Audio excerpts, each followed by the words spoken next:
Diabetes is not a one-size-fits-all disease. Everybody has a slightly different experience with it. Some of us find it very difficult to control, and others find it relatively easy. Some of us find a therapy that is very effective, and others have to struggle to find a therapy that works best for them.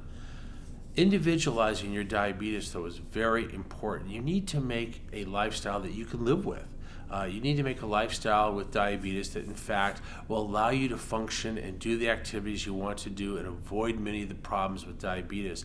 And that means you have to find and tailor it to your own situation. What my friend does may not work for me, and what I do may not work for my friend. So you really have to pay attention a little bit. There are a couple of rules that will help you do this. First, educate yourself.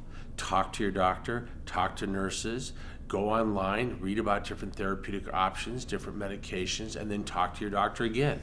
Find out whether this or that is for you, or would be suitable for you, or is a good idea for you. You may have other things going on with your body or other things going on with your life that would make one approach either much easier to do or much more difficult, in spite of its attractiveness. So it's really important that you sort of tailor these things and make it work for you, make it adapt to your situation, your lifestyle, the way that you want to live.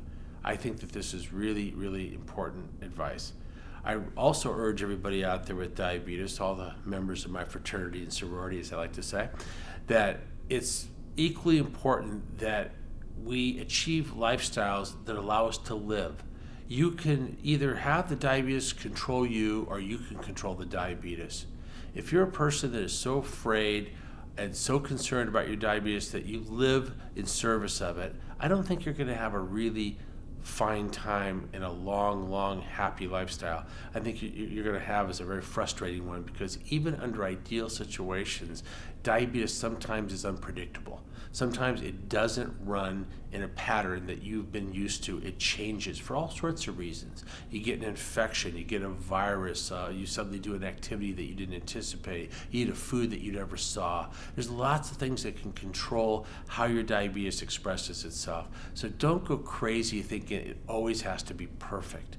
It doesn't have to be perfect. It just has to be good most of the time. Be accepting that on occasion you'll slip. What you can't allow is that slip to become a sense of failure. You can't allow yourself to say, I've tried this, I've failed, therefore I'm going to give up, I can't deal with this. That's not true. What is true is slips are normal.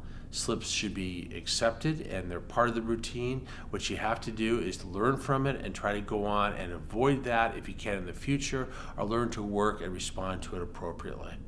Again, always talk to your healthcare team. They have a wealth of knowledge about ways to help you deal with this, but also pay attention to yourself.